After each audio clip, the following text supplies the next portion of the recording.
So I'm not going to play any clips of Trump or of even the late great Ruth Bader Ginsburg. May she rest in peace. 87 years old. She transitioned.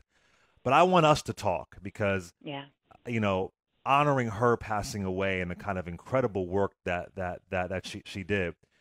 When she passed away, you and I exchanged some messages, and I said, this is very scary to me Yeah. because you and we know this history. And the first thing I thought about, Larry, was the 1875 Civil Rights Act.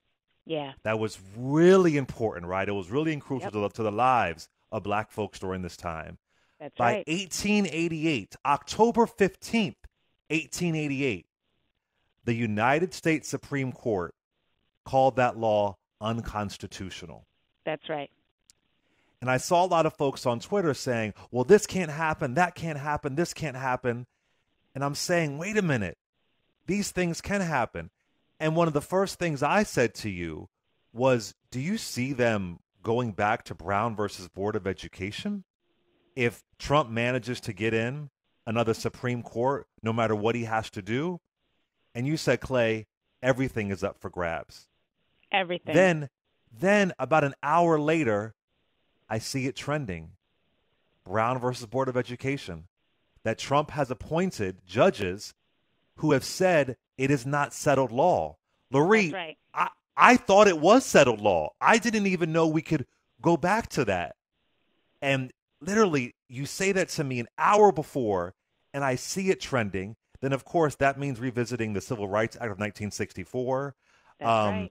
the Voting Rights Act, Voting which has Rights already Act. been gutted, Yep. the Fair Housing Act. Hell, they might go to Yep. Loving versus Virginia. Like, who That's knows what they're That's going to right. go to? So, as a lawyer who's on the ground doing this kind of work, what were your thoughts when you heard about RBG passing? And immediately within an hour, a press release comes out from Mitch McConnell saying he's ready to go to work.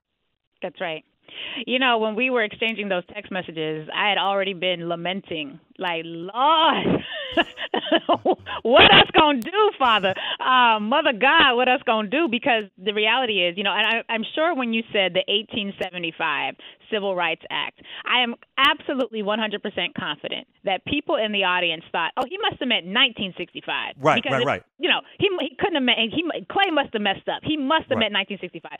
The reality is most of us don't know anything about the 1875 acts or any of the acts of the post-Civil War Reconstruction era that really laid out a template for how you pass a law that guarantees equality under the law, and then you have judicial interpretation of that law that essentially undermines the entirety of what the law stood for. So a lot of us know about the 1964 Civil Rights Act, the 65 Voting Rights Act, and the 68 Fair Housing Act, but we don't realize that that was not the first time that the equality or the humanity of black people had been legislated, had been discussed in legislative testimony and in hearings on the floor, had been voted on and as it pertains to amendments or passing of bills into law.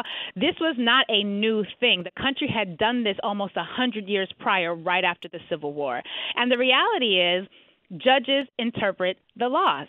Right? And so that's why I've always said on your show, I've said it on Karen's show, I've said it on Sunday Civics with Eljoy and June, that the judge is almost the most powerful part of that three-part system that we currently have, because it doesn't matter what the law says. What the law means is what the judge says it means. So, Dr. Carr and Karen had a great discussion over the Yes, they weekend did. about this very thing. And he says, do you have a right to remain silent? I don't know. Do you? What does the judge say about that right? Whatever constitutional rights you think you have, what's happening in the moment when the cop has pulled you over at 2 a.m. is the law is what the cop says the law is. And so we have to just be very clear that we had protective provisions written into law, codified into law right after the Civil War. And as you said, in less than 10 years, it was as if it never happened. And Never we're back there happened. again because, yes, unfortunately, everything, including the 13th Amendment, dare I say, is up for grabs. So I want to read y'all this is from the, I think it's the New York Times, after the Supreme Court said the 1875 Civil Rights Act was unconstitutional. This is in October 15th, I said 1888, 1883. I thought it was 1888. It said this, Henry McNeil Turner, Bishop Henry McNeil Turner wrote this: "The world has never witnessed such barbarous laws entailed upon a free people as have grown out of the decision of the United States Supreme Court issued October 15th, 1883. 866-801-8255, 866-801-8255. So a lot of people are wondering, where does this leave us? Is this, and what's outrageous to me is that I still see people debating the crime reform bill. Yeah. I still see people talking about why they don't like Kamala Harris's Timberlands. I still like literally, Laree, I don't know what it's going to take. Yeah. This is life and death in front of us right now. At first, you thought it was just the transgender folks. Not really a big deal. Oh, just those Muslims overseas, not really a big deal. If this next person gets in, I mean, they're going to say, why do we have to have a Civil Rights Act? What's the point? Exactly. There's no racism here. Exactly. What's the point? The same way they did with the Voting Rights Act, right? Where they said, well, a lot of black people are registering to vote, so we don't need the Voting Rights Act anymore. And that's where justices like Ruth Bader Ginsburg come back and say, you don't throw away your umbrella in a rainstorm because it's successfully keeping you dry from the rain, right? But they literally interpreted the Voting Rights Act, and this was just in 2013. They literally reinterpreted the Voting Rights Act to say that basically because it had been so successful at blocking discrimination, we no longer needed it.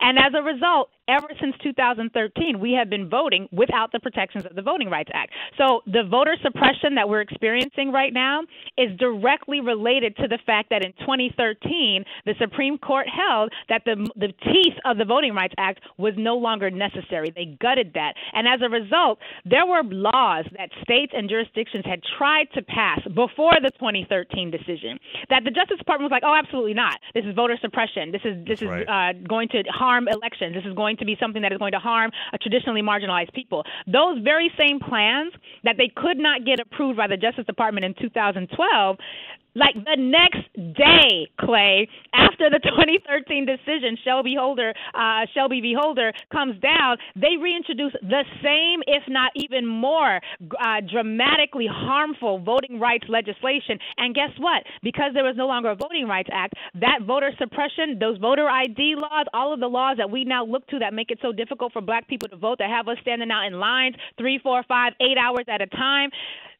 those very same laws that they couldn't get passed because they were so violative of our voting rights in 2012, they passed the same thing and worse, and we've been dealing with it ever since. So it's all about interpretation. The law is not what you say it is, it's not what I say it is, it's what the judge says it is. And that judge, unfortunately, under this current era, we've had over, I think, almost 260 judges that have been confirmed under this president who will have lifetime positions. They will sit on that bench for the rest of their lives, which means generations beyond whether or not Trump is here or whether or not Kamala continues to wear Timbs. Right, generations beyond this moment. I do my Biden nugget of the day. I give a little piece of what Biden's agenda is. So this first hour is an entire Biden nugget, telling the reason why we have to go out there and vote. But, give us a little bit of an idea. Let's say, God forbid, Biden loses and there's low voter turnout, or let's say they get that other Supreme Court judge in, and even if Biden wins, because we can talk about this too, there's talk of Trump wants the election to go to the Supreme Court so they can make a ruling on it and he'll still win. But give us an idea, Laree, of what this America would look like if they decide to say no more civil rights after 1964, if they say, it's unconstitutional. What would America look like for us without that Civil Rights Act? It's funny. I actually wrote an article predicting this in 2016. I was basically talking about the end of integration. And in 2016, a lot of people got real cheeky with me, and they was like, oh, integration didn't do all that much for black people anyway. And what do you mean integration? We don't need this. We don't need. And I'm like, all right, bet. Okay, cool. So let's think about an average day, right? Let's say you leave your house and you want to send your children to school, because we're trying to send our children to school, whether remotely or in person or some combination thereof. But your school district is now under the leadership of explicitly hostile Trump voting people who filled the school district, because many of us don't run for office in our local school districts. And so they've determined that, we're going to we're going to revisit the whole integration of our schools, right? And you would say, well, you can't do that. That's settled law. That's Brown v. Board. What are you talking about? Well, is it really settled law? Let's take it. We're going to do this. Sue us if you don't like it. So you file a lawsuit because you don't like it, and it goes before a judge. And that judge, who might also be a very Trump-supporting judge, who is a part of a long line of judges who have been planning to undo integration since integration was passed into law, and that judge rules against you. And then you want to appeal it. And then you appeal it to a judge who is at the appellate level, who was put there by a Trump-type administration. And so the judge is going to rule against you. Let's say you appeal it successfully all the way to the Supreme Court, which now may have a 6-3, a 7-2 conservative majority. Bam! Your one little case has now justified for them that integrated schools is no longer an issue. But that's just education. Maybe you don't care because you decided you're going to be a radical homeschooler and you don't need the public schools. All right, cool. Let's say you want to go, after you drop your kids off at the school that they're no longer allowed in, let's say you got to go grocery shopping. We all got to eat. I try to grow fruits and vegetables in my kitchen. I got like one successful plant. But let's say you want to go grocery shopping. But your local grocery store is owned and operated by people who are in line with what I call a white supremacist leadership structure. And they decided, we don't want black people in our store anymore. It's just not. It's against my religion, right? Let's look at Hobby Lobby when they said they didn't want to, or some of those cases where they don't want to provide birth control, or some of the places where they decide they don't want to produce cakes, wedding cakes for gay folks. Let's look at that line of cases. I have decided it's against my religion to allow black people to shop here. You don't like it? Sue me. And you might not like it. You might even call the local police, but the local police are now heavily infiltrated by all the white nationalists that the FBI has been warning us about, who have been infiltrating the local police and the military. So you're going to call the police, and the police department is going to say, we don't care that you can't get your groceries. Go buy your groceries somewhere else. So you file a lawsuit, and the lawsuit goes to the local judge. And the local judge is like, you again? Didn't we already see you when you were trying to get your kids into school?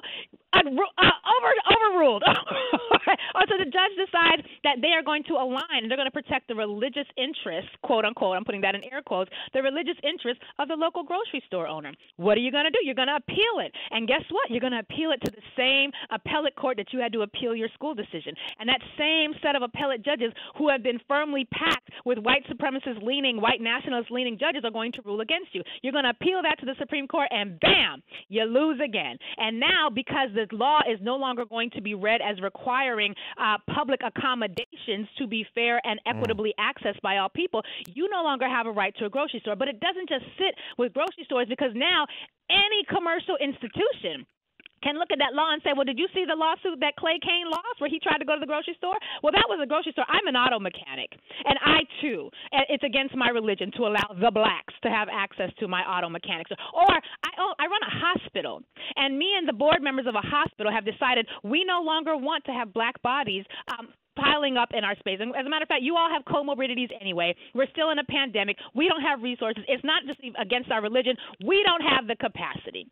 And that's just that. So every commercial interest now has the ability to call on those lawsuits and say, well, we don't need to have black people in our spaces anymore.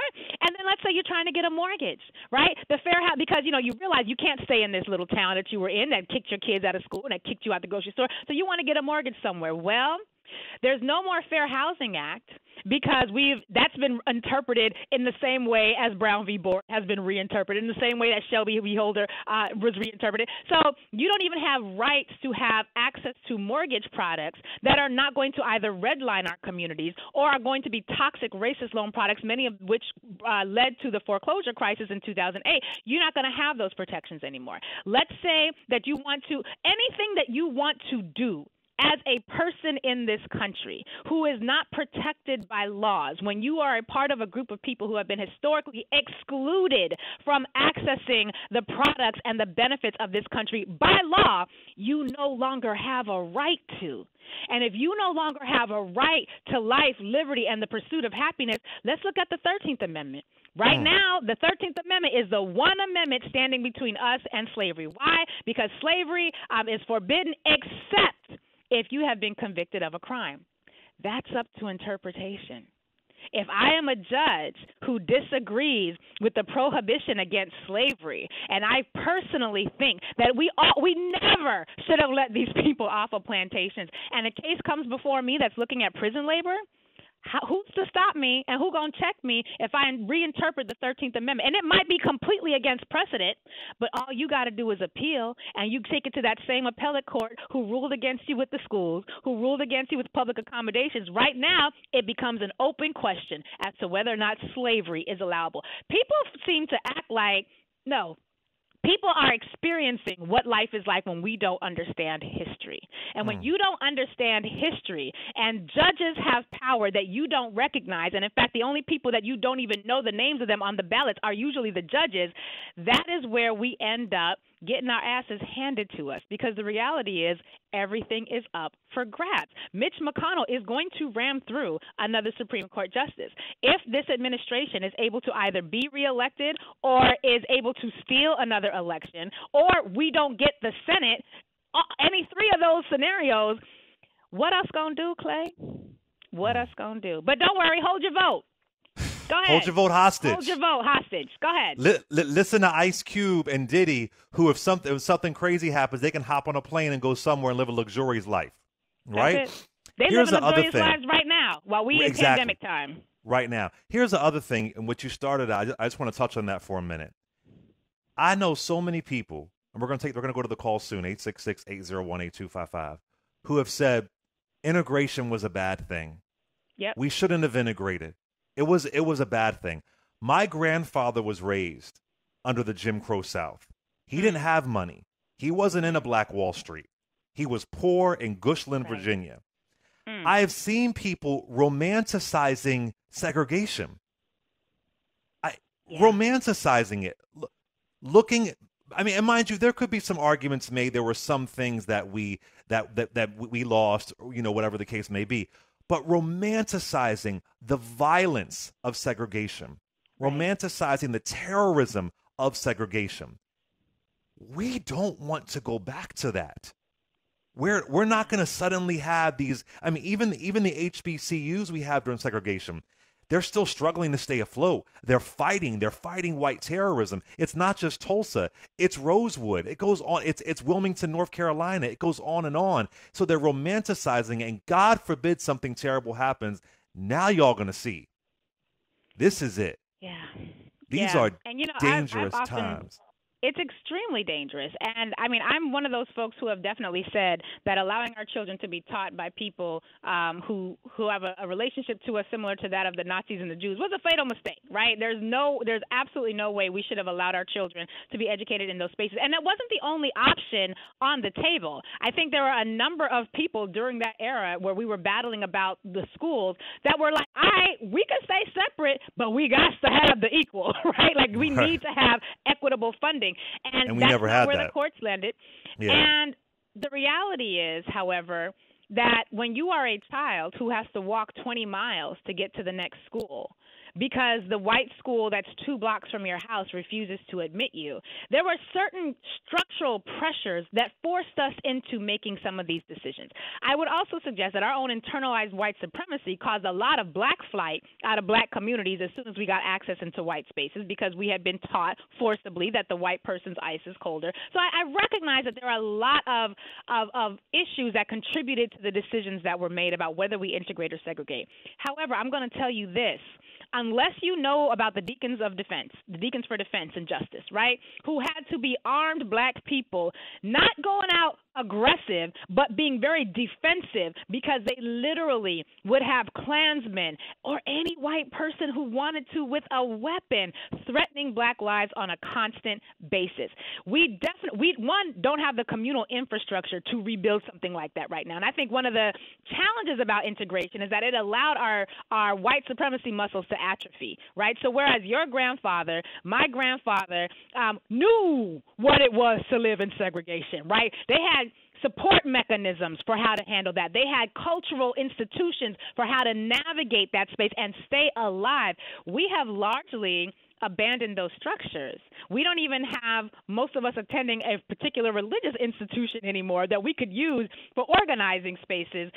So culturally, communally, if we needed an underground railroad right now, we don't have one. And people often act like the black migration was just some, black people just decided we was all just going to move. No, black people had to flee.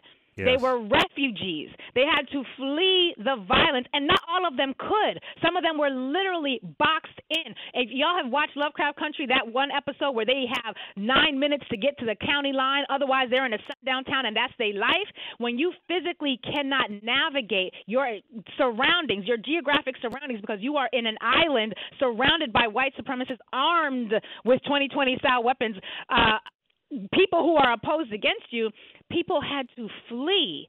They had to flee. And then when they got to where they were at, who's setting up the refugee tents if we have to go through that again? Where are they going to stay? Are they staying at your house? Are we staying at Ice Cube's house? Like, let me know, where are the refugees going to stay when they are no longer physically able to stay in places where they are surrounded by hostile enemy spaces and protected? Those hostile enemy spaces are protected by the local militia, the local police department, and the National Guard.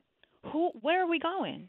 What are we doing, and how are we getting it done? Most of us have not thought about these things at all. Don't even know that our ancestors had to have the genius to create underground railroads and had to study the stars and the geography and the lands and the lakes and the waters and the river streams to be able to recognize how to keep people close to fresh water next to food supply sources so that they could literally walk 10, 20, 50, 500, 1,000 miles to get to freedom. Most of us can't do 4 laps. What we doing? It's real.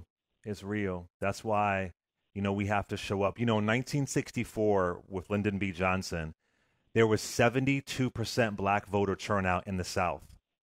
72% black voter turnout in the South in 1964. In 1868, black women couldn't vote. The black men who could vote registered at 80% in 1868. And I say this nearly every day on my show. In 2020, can we at least get 65%? Can we get a little 66, 67%? Just to save what we have now. But let's do a call here, and then we'll chop it up some more. Let me see here. Let's go to Lydia from Texas. What's up, Lydia? Hi, Clay. Hey. Hi, Lurie. How are you guys doing? Hi. All right. Okay, this is my question. What are the options that the Democrats have for this? Because I'm a 57-year-old black female. I have a 22-year-old and a 25-year-old. I'm concerned, very concerned. Listen, Lydia, from what I've researched, and I'll let you take it, Lurie, is that it's tough. Elections have consequences. Yep. It's all in the power of the Senate. I think some folks thought it went through the House first. It doesn't. It's all in the power of the Senate. We had the Demon C, Mitch McConnell. I'm not going to play the clips from years ago of him saying, we shouldn't bring in Merrick Garland. I'm not even going to play it. It's pointless. We know what he did. It's tough. I think that we have to call our senators. I think that we have to have an uproar. Our voices have to be heard. Maybe Cory Booker can call Tim Scott. I guess they're friends, right? I don't know. Maybe. Do you think Tim Scott will move? Lurie, I don't know. Lurie, what are the options? So the reality is, in order for there to be a situation where Mitch McConnell is not able to successfully put forward a nominee, there have to be 4 senators from the Republican side who defect.